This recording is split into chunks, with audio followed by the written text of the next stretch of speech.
आजकल ज़िंदा रहना भी महँगा है या नहीं? यहाँ सांसें लेना भी महँगा है, दवाई, तालीम, यहाँ तक कि इज़्ज़त भी पैसों से मिलती है।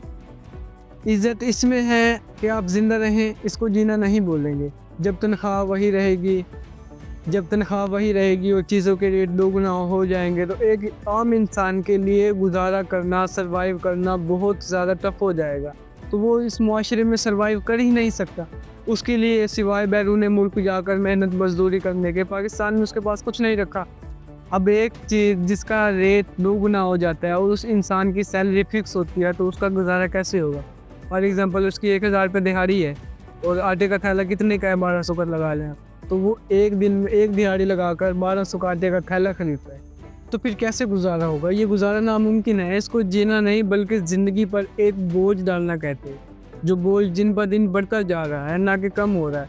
आहिस्ता-आहिस्ता महँगाई बढ़ेगी, बोझ बढ़ेगा, उसका वज़न बढ़ेगा और गरीब आदमी उस बोझ के नीचे आ जाएगा। ये बात तो आपकी बिल्कुल ठीक है कि आजकल वाक़ई चीज़ें डबल हो गई हैं, मार्केट के रेट अप हो गए हैं और इस तनख्वाह में ज़िंदा रहना बहुत मुश्किल है।